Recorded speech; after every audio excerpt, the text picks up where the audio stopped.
we are, part 2, North Africa and Southwest Asia. Still hope we're getting the term right. North Africa, Southwest Asia, part 2, globalization and development. Okay, 2/3 of the world's oil reserves, known oil reserves, kind of key. We don't know what we don't know. 2/3 of the world's known oil reserves located in this region. Safe to say that the economy, the globalization and thus development of this region heavily relies on oil. 1973 Arab-Israeli War. What does that mean? Well, it, again, sort of a larger whole debate that we're not going to get into because we just don't have the time, although it is something that's worth our time. If you remember that 1973, kind of maybe ring a bell. It certainly probably does not. Actually, I don't really expect you to remember that, but that's when we had our gas shortage in the United States and sort of in the West, and that came because they put an embargo. The oil producing states put an embargo on that is OPEC. That is so. I guess we'll jump around a bit. We'll sort of flow between these two things. So OPEC, Organization for Petroleum Exporting Countries, a whole host of them, many of them in this region. If we remember, we talked about Ecuador and Venezuela. They're OPEC. Most of them, however, falls within this region where we're in right now. Again, group of the cartel, but a group of oil-producing countries that established to regulate the production and price of oil. In some ways, they can create a scarcity of oil through that of over and under production. So obviously, we can have a lot of oil, but if they have a lot of oil, then the price is down because supply and demand. We won't get into economics because numbers make our brains hurt, but supply and demand. If we have a lot of something, it's not worth as much. So these guys get together, these guys and girls, although probably dominated by men, I'm sure. And just for context, not that I'm saying that that's right, but these people get together and they're sort of huddled, and I don't know if they're huddling, but I picture them huddling like a group that would huddle, and they're sort of conspiring. We're gonna produce this much. So it artificially creates a scarcity of oil, that they could be producing more in a lot of situations, but they're not, to drive the price of oil up. So what happens in 73 is a lot of different things happening, but there's an Arab-Israeli war. It's also known as the Yom Kippur War. It happens on the Jewish holiday of Yom Kippur. It also is happening in the holy month of Ramadan for people of Islam, the faith of Islam. It's happening at this sort of important time, but what happens is some neighboring Arab countries go to war with Israel, and so during this process and these fighting, the United States, an ally of Israel, you should know that probably if you've ever watched the news or heard anybody in American politics talk for longer than a few minutes, but the state of Israel, the United States has long been an ally of the state of Israel. So what happens there? Well, Arab countries in this region that are producing the oil sort of get back at us, don't give us as much oil because we rely on it, and they know that they could stick it to us for doing that. I don't want to always talk about proxy wars in the Cold War because you people are going to think that I have some sort of special excitement towards that. However, United States backs Israel in this, about the only, and then a bunch of Arab states, they're the aggressors here, and who none other than the Soviet Union backs these others. So we have a little bit of that happening again, a little bit of puzzling going around, and perhaps a little bit of a Cold War mentality, and it could have been something more, but luckily that it ended without there being some sort of larger global kind of conflict. But again, Arab states supported by the Soviet Union to some extent, United States backing Israel during this Arab-Israeli war, and then again sort of it got back at us. Again, this is very oversimplifying this, but for our purposes, just to sort of put this in perspective, this is what we need to know for now. I'm glad to talk about it more later if we want.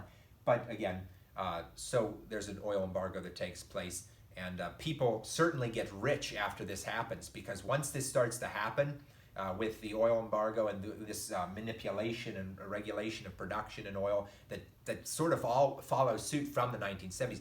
For instance, Saudi Arabia, at this time, back in 71, $2.7 billion industry within, in this context of exporting oil to us. In 2012, it's up to 592 billion. 2.7, 592 billion in just a few decades. And so you can see that it's becoming obviously lucrative. But anyways, getting back to this Arab-Israeli war, Begin, the Prime Minister of Israel at the time, and Anwar Sadat, Egypt, two are going at it, again for simple purposes. It leads to the 1978 Camp David Accords. There's a peace accord, sort of a peace treaty that's happening at Camp David, U.S. Based. It's a retreat of the president. Actually, Jimmy Carter at the time, he sort of brokers this at Camp David. Begin and Sadat share a Nobel Peace Prize that year. You know, peace doesn't last. Anyways, that was complicated. Economic diversification and growth. Take a look at that. So recently the Gulf states, and the Gulf states are a term in the book, and I'm not showing you all the slides. Some of them are hidden for your excitement and surprise later, that you can see that when they're uploaded up on the course site. But you'll see the Gulf states and what states are the Gulf states. Believe it or not, they're the states or countries that border the Gulf, the Persian Gulf. So there you are. But again, the Gulf states have begun to invest in infrastructure and beyond. They're using that oil money and now to really put it into society. When we talk about economic diversification, Israel, most diverse economy in the area because it's a knowledge-based economy. They've got some strong manufacturing going on. Followed by that of Turkey. These are countries that never really were able to rely on oil, so they always had to be diverse to some extent versus other countries that are certainly just based on oil. This is some development and growth that's happening in the United Arab Emirates or the UAE. They're just building tons of crazy cool stuff. Burj Khalifa, we'll talk about that, but tallest building in the world coming from them, that Atlantis resort that's sort of in the Bahamas there. They built their own version there. They're building their own everything. Here's a hotel with a helipad and all this kind of cool stuff that's going on. They built their own islands in the shape of palm trees. Totally cool stuff that's going on there. Got a lot of oil money. They're putting it into that kind of stuff, and people are calling for it to go into social programs for the people. It's sort of what you're supposed to do. But power and politics. Now we talk about those leaders that are supposed to be doing what they're supposed to be doing. The Arab Spring, you should have heard about this not that long ago. You know, when you see that little thing going on, that's a link. Click that, watch that. Talks about the Arab Spring. I think that video is like 1 minute and 24 seconds. I'm pretty sure. And so that won't hurt you. And it just sort of explains this, sort of a social movement that begins in 2010 in Tunisia, and it spreads across the region, Tunisia, Syria, Libya, Yemen, Egypt. And basically it's kicking people out of office. I mean, these are people who are like serving for decades, and they're just dropping, and they're just getting these people out of office because this unrest that's taking place. And what do they want? Well, increased participation in the political process, less corruption, investment in their society. I mean, they're asking kind of for good things, legitimate things, and in a way, it takes and gets some of those old authoritarian figures out. We'll talk about those within the subregions a little bit more specifically. The book talks about some radical regimes in Islam. Okay, it's a little historical because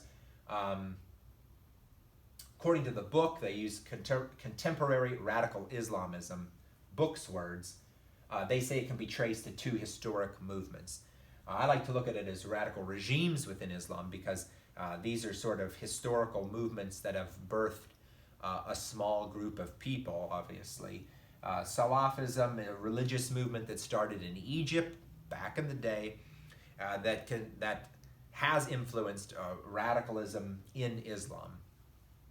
Wahhabism, again, religious movement that started in this time, not Egypt, but in Saudi Arabia, that has influenced radicalism in Islam. So these are things that have influenced some of the politics there and some of the social movements over a period of time a little bit historical for our purposes, but certainly still has its way into society today. And we'll talk about that, so the history behind Wahhabism when we talk about Saudi Arabia, and we talk about the linkages there between Al-Qaeda and otherwise.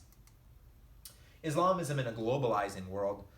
So jihadists, the term, probably didn't even need to talk about this slide. You could have just read it for yourselves once I post it, but militant Islamists engaging in jihad, especially in opposition to Western influence. Jihad is an internal struggle. In a lot of these purposes, a jihad is a struggle that they take out and maybe toward or against their culture or different beliefs. But jihad could just even be an internal struggle. But jihadists are these mobilized folks. And then two different kind of states that are happening. Again, remember, states are, again, another word for like a country or an apparatus. And so there's two different kind here. These are countries that require ...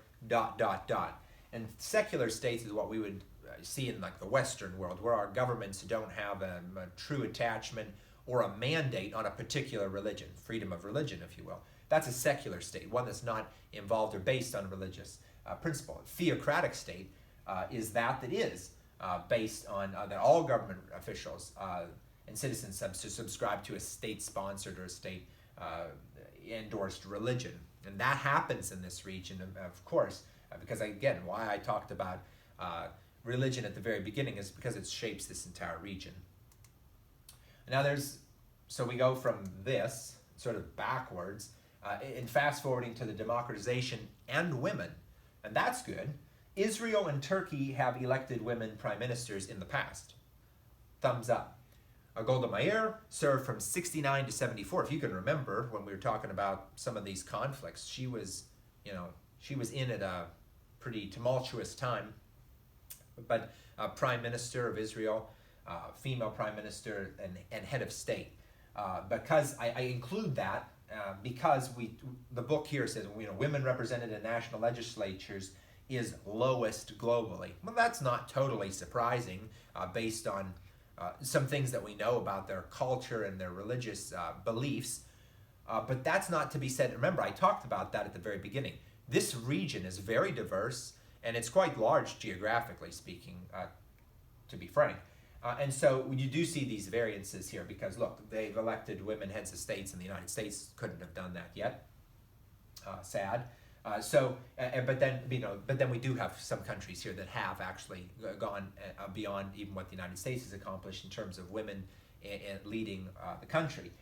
Female parliamentary representation is higher in some countries in this region. There's gives us some percentages and such than that in the United States. If we're thinking about the United States Senate, for instance, at this point, most recently, we'll date this video now, but most recently we have 22 women senators, women U.S. senators in the United States Senate at this moment, most recently being that of Minnesota taking office. So we're 22. That's 22%, 22 over 100. So that's kind of low. There's some countries here that they list into the 30s and even 40%. So, we have to do better. But so could they, obviously speaking. We pick up on that as well. Okay, this was a little bit of a lengthy section that we'll try to skim over all but briefly because we do talk about the entire world in this class, but worrisome geopolitical situations in this region. And it talked about 3, and I numbered them. Didn't use bullets this time. You'll see their numbers so we can keep track of ourselves. The Israeli-Palestinian conflict, 50 years of trouble, Iraq and the United States, and failure of the Arab Spring in Syria. Now, what does all that mean? Well, I don't really have any notes on this, to be honest, but I do know what's happening here. But let's boil this down and be pretty quick and succinct. Israeli-Palestinian conflict happening between Israel and Palestine. Decades ago, there's a Zionist movement, okay, it's in the book, you should have heard of it, to create a home place, a state, if you will, from the Jewish diaspora. And so that, spreading out, so come home. There are, being persecuted as of World War II in Europe, a pretty westernized place, or so we thought, until all those crimes against humanity there. And so that sort of increases this idea that folks are coming back into this land, coming into the area that eventually becomes the State of Israel. In 1948, we recognize Israel as a state, a new country. However, they come back into this land that's occupied by other folks there, and Arab Palestinians are there, and there's some religious differences you can imagine, and there's some hard feelings about who belongs on this land, who deserves this land, who's treated well on this land, and who's not treated well on this land. And again, this is a very, very long and complicated issue, because nobody's been able to solve it, and we all think we can, and we all think it's, there is an explanation, and one on each side of the camp will tell you what their solution is, but it's obviously at odds with the other. And so you're going to have this conflict perpetuate until there's something there.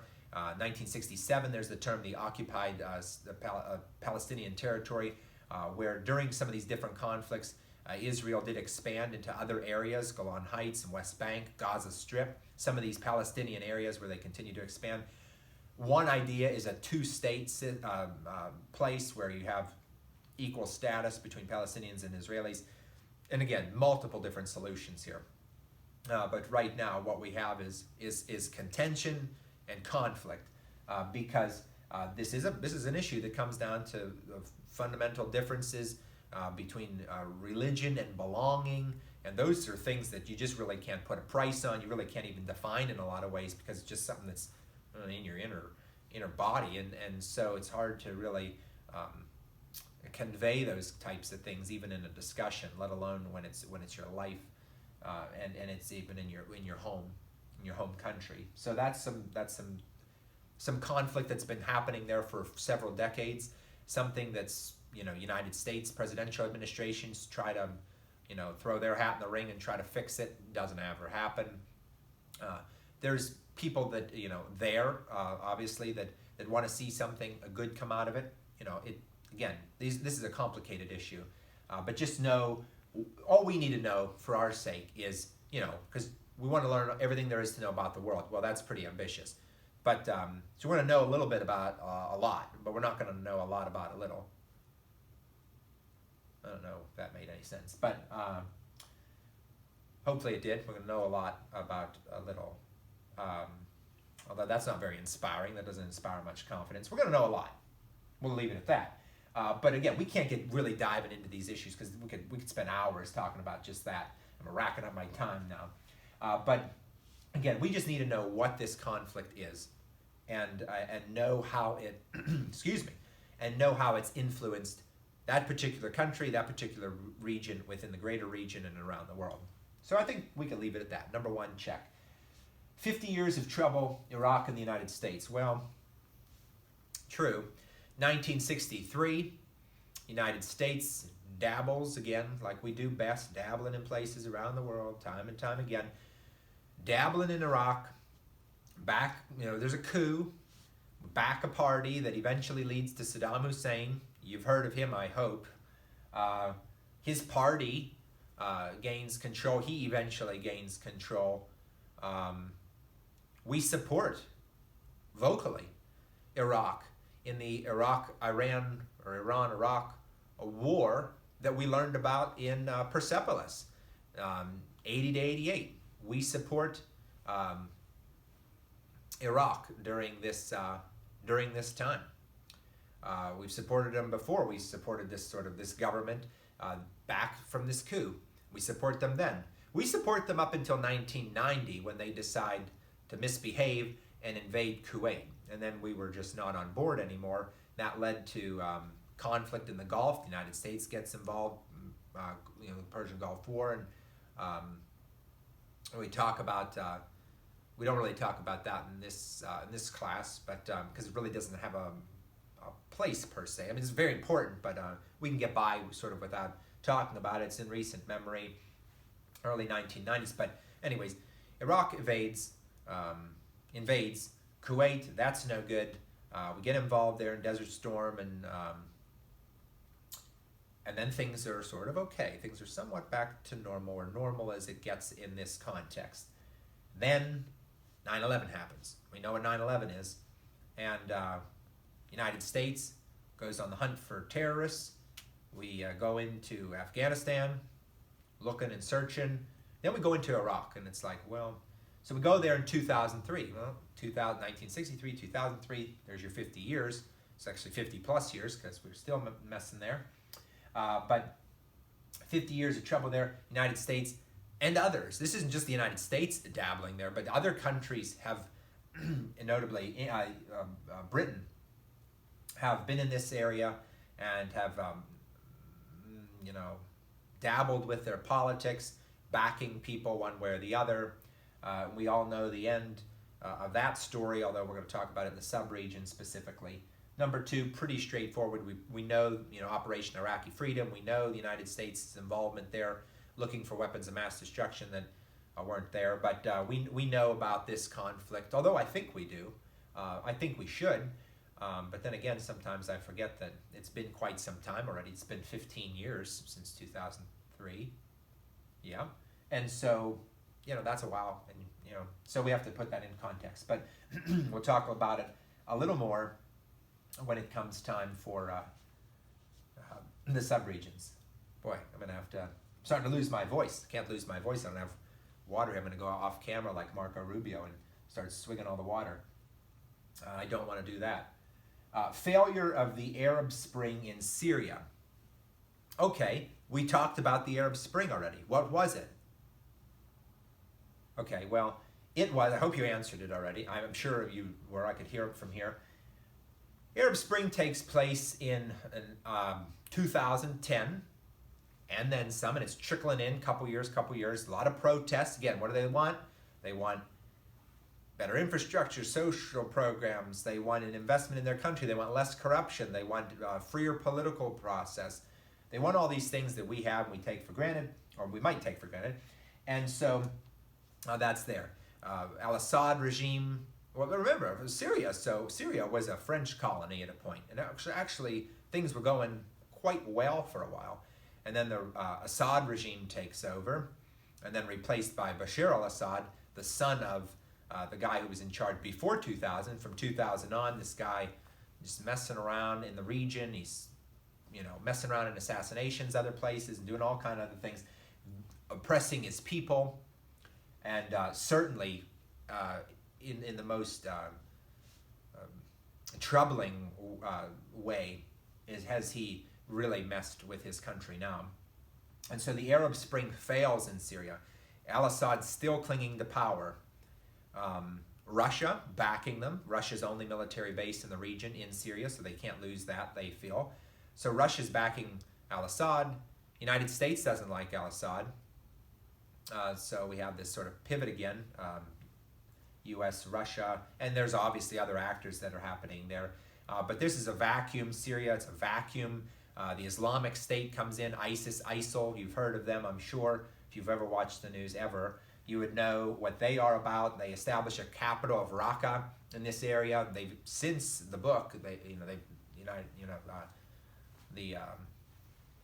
this sort of Allied front here sort of takes it back from the Islamic State, but we have just some crazy mess of a conflict going on. And I have a video for you to check out, and please watch it because it is something very interesting. But you have protesters that are happening. It's hard to even explain. Even I have a small grasp on it, and it's even hard to explain. But you have some protesters that are happening against Assad, and then you have pro-Assad, you have anti-Assad. Then all of a sudden there's some things that happen between there, and then you have a vacuum that come in, and now you have fundamentalists from other places that come in, and they're against the rebels, and then the rebels are against the fundamentalists, and then they're against al-Assad, and wow, complicated. And so please watch the video. It'll serve you well, maybe even on the exam. And there's a link in there, it's underlined, so you'll see it. But again, it's a very complicated situation, and it's created really a proxy war, not for any sort of bigger war that's going on, but just a conflict that is involving so many different states. The Kurds are involved, and the Kurds are a people as we know, unlike Tajikistan, Kazakhstan, and stuff that have their own country, the Kurds, there is no Kurdistan now that's formally recognized, but the Kurds are floating, if you will, in among different borders here, and they're at play here, and they've been helping in this cause. And so it's actually affecting Turkey, it's affecting Syria, it's affecting Iraq and Lebanon and Jordan, and Syria, of course, and United States and Russia and other people around the world, and certainly the Syrian people that are just having to go through so much in this time of civil war. So again, a lot of things happening. This is probably the most important thing, or the biggest moment right now in this region, is the Syrian conflict, the Syrian civil war that's taking place. So we go from there. So that wraps up the sort of the worrisome geopolitical situations, or the concerning geopolitical situations. This one's been happening for a while, so people are somewhat immune to it at this point. This one is sort of dying off as well, at least from our standpoint. Maybe the Iraqis have something different to say about it, but they're sort of all right. Syria, very much still a hot issue. A total roundabout, no segue here, just a blank slate. Urbanization. Development. Urbanization in the region, of course, varies. Again, big region, vast region. Example, Bahrain, 100% urbanized. Okay, Sudan, 33%. Quite a difference. And you know, you could just see the differences with your own eyes without actually being there. But important, and we talked about Mesopotamia, and we talked about the Fertile Crescent, Tigris and the Euphrates, and some of these biblical towns and places and stuff. So some of the world's oldest civilizations, like Eridu and Ur, these old cities, from this region and from this area. So civilization here certainly very old for established civilizations and communities. Migration. Rural to urban migration has left approximately many, probably a typo, whatever. Starting to really go downhill now with the quality. Urban residents living in slums according to UN standards. So let's try to navigate what in the world I'm trying to say there.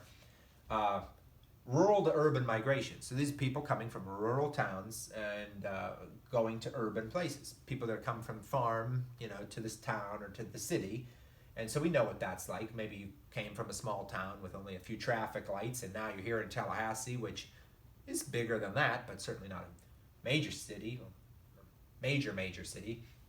But anyway, getting off topic. But so you know what this means. So you're coming from a rural area, maybe somewhere else in North Florida, and you're coming here and you're in Tallahassee, and you're here for education or whatever in the world you're here for, but you're here, some of you are here for education. Looking at some of your grades, some of you are not here for education, sick burn of the night, but that was actually kind of mean. I didn't mean it that way, but some of you just, you know, got to pick up the pace. We're about halfway. So back to this, 17% of Egyptian people that live in urban areas are considered to be living in a slum defined by the United Nations. Okay, I hope that made sense, because that's what I'm trying to say. 67% of the Yemeni people of Yemen that live in an urban area live in a slum according to the UN. 94% of the Sudanese people, the people of Sudan, that live in an urban area are living in a slum as defined by the United Nations. Pretty powerful. Not good powerful. Bad powerful. And this kind of looks like a favela almost, if you ask me. And we know that that's a Brazilian slum. And this is what happens when you have rapid urbanization taking place, and these these areas build up like this, and it is essentially an urban slum. Standards, substandard living. Now, guest workers are common throughout this entire area. Most common in the Gulf states like the United Arab Emirates and Qatar, because this is a fact for you. In some of these places, they make up 80 and 90% of the population in those places. And you could actually go and look at it in United Arab Emirates or Qatar, and you can see, you Google it and see, demographic information, Qatar, demographic information, UAE. And you'll see that's like 27% Indian, 25% Pakistani, and you'll see finally down the list, like, oh, UAE, the Emirati people, like 11%. Fascinating. But there's a big time tourist industry happening there, economic sector and stuff in the UAE with Abu Dhabi and Dubai and obviously in Qatar because big time oil money. We're talking about all this big time stuff and all this flashy money and tourism and stuff with a picture of the slums. It's kind of confusing. But refugees are a major part of outgoing migration to the region and even within migration within it. A lot of people left Syria. 17 million people in Syria, 4.67, something like that. About 5 million people left. That's a lot of people. 6 million more are displaced within Syria. We're talking about 10 million people out of about 17 million people that have left or lost their home in some capacity. And even more, I'm sure. But even that's defined like that in the book, because this book's even like already a year and a half old. So, and this is still happening. So it's quite a shame. And it's a profound impact of what that even means for a country of that size. Population and gender. I put it even on a slide. TFR, total fertility rate. Perhaps you remember that. 3.2 children as of 2014. The average worldwide is 2.5, so 2.5 children to every female that's having children. So 3.2 children. That is down from the 1960s, but it's still the second highest in the entire world in terms of region. Only higher is 5, and that's Sub-Saharan Africa, our next region. This is 3.2, so this is the second fastest growing region in the world in terms of the total fertility rate. Let's check that worldwide average. Increasing population will continue to burden the region, could escalate or advance regional crises. What do I mean by that? Well, that sounds like bummer news. Well, of course, when you're having trouble producing agriculture, you need to import things, and you have irrigation, and water is not sustainable for at the level of irrigation that they're using for food production, and you increase this at an unsustainable rate, you're certainly going to have problems from a water and food standpoint, overcrowding. There's going to be some problems, of course, that are exacerbated by some of these other things that are at play. Here's a little discussion question. Why is the total fertility rate higher in this region than in others we have recently discussed? Well, with the total fertility rate of 3.2, why is it higher? Well, I kind of solved that question on the next slide, so I'm kind of not going to answer it on this slide, because then I'm going to go to the next slide and it's going to be there, and then I'm going to have to repeat myself. So here we are. In 2014, only 41% of women in this region claimed to have used any form of modern contraception, and then 53% used some form of contraception. So we're talking 41% modern contraception, 53% contraception. That's kind of low, and that's kind of important because it goes back to why is the total fertility rate higher in this region than in others we have recently discussed? Well, there's one reason right there. Not a lot of use of contraception. There's some, obviously access is a big thing. Some religious differences or beliefs towards the use of contraception. The desire for a son often leads to multiple tries until they get a son. Well, that certainly can have an increase in the population. So these things are to play. Sort of more importantly is we know in this region women are less likely to go to school. Women are less likely to have a career. Women are less likely, in some cases, to be able to step out of the house and socialize like we would here in the Western world.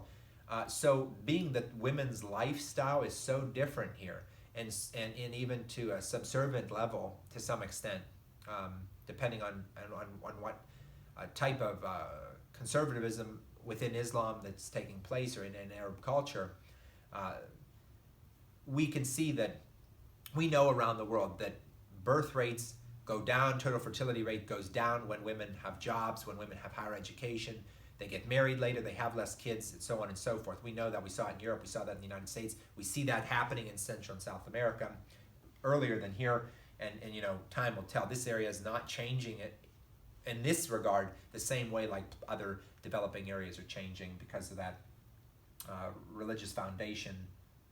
But then you can say that, well, everybody, a lot of places have religious foundation. You have Catholicism back in the Americas, Central, almost said Latin. Remember, we don't say Latin America. Central and South America, Middle America and whatnot. But here, it's a little bit different. So 540 million people in this region. concentrated, of course, because we saw that picture. I'm not going to flip all the way back, but remember that a lot of that orange, that was desert. A lot of people aren't living there, so they're living in and around rivers, living in and around the coast, living in and around cities with access to resources. So here, Egyptian neighborhood near the Nile River has a population density of 4 times that of New York City. That's pretty crazy, and so that's pretty dense, of course. We know New York City, unless you've maybe traveled there. If not, you've seen some pictures. Pretty crazy things that are happening there in terms of tight quarters in the urban density there. And we top that in the Cairo area. Both Cairo and Alexandria, the 2 largest cities in Egypt, they're both situated under near the Nile. About 19 million people live in that greater area. Now I spoiled the sort of the fun part for the subregions, but we'll survive. Human well-being. Gulf states tend to have the highest GNI per capita in the region due to oil reserves. This also translates to higher levels of human development. So Sudan and Yemen, something like $4,000 per capita. The UAE and Qatar, $40,000. We're talking way higher, 10 times that. So that's something to consider. Only Qatar has registered a high rank on the Gender Development Index that you can see in your book. And so that's sort of important, that narrative that we were just talking about. Sociocultural issues, last for this section, thank goodness. Family and gender. The family is the most important institution in the region, nearly always led by men. I've taught this in years past, and I put this on the exam, and people will say, put it up against things like Islam, the family, wheat, because we liked wheat, we talked about it, we talked about Alanis Morissette, and we got all off topic and we got crazy about it. Everybody always misses it. Everyone always wants to say Islam or something like that. According to the book, and according to the family network in this region, I can't speak to it other than what the book tells me and what some of these resources have told me, the family is the most important institution in the region. So that's what it is. The family is the most important institution in the region. I didn't have some sort of problem there. I'm saying it again because it's going to be important for you, and it's kind of like a hint. You guys all proved me wrong with the Brussels, Belgium thing, so here we are again. Another test for you. Female seclusion, interesting thing here. Requirement that women stay out of public view. This varies by country, as it says here, mainly between the secular and theocratic states. So those countries or states that were a little bit more liberal or progressive, or ones that weren't attached to a particular religion, because they're not attached to a particular religion does certainly not make them progressive or modernized, for sure, especially when we're talking about this region, because they have some work to do. But it's not attached to a particular religion, so they're secular in that nature. You might see a bit more leniency in female seclusion there than you would in a theocratic state, that regardless of your personal belief, that the government would want you to present yourself in a certain way. An example, the use of clothing to create a private space. This is kind of interesting from a geographic standpoint. When we think of space and place, remember back at the very beginning when I was throwing snowballs, why things are happening and where they're happening. So again, why, where, what, why. So this idea of space as well, why things are happening and where they're happening. We know that because of religion here, why it's happening there, again, still religion. But to create space, actually just through the use of clothing, is actually like a fascinating topic. Many of you may disagree. But last here on this slide was women are slowly gaining freedoms and education. And we will see, because this is slower in this region than it is in other places, we'll see what that means for the region.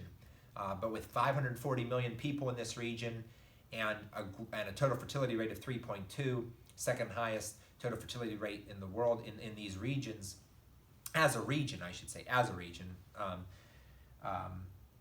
we'll see, because this progress is slow, we'll see what that means for the region as a whole come later on, decades from now, so we're not going to solve this question by the end of this class, but we'll see what happens as this region continues to move forward in the progression and the democratization process, and then the inclusion of women. That's a wrap for that. And last but not least will be subregions coming up next.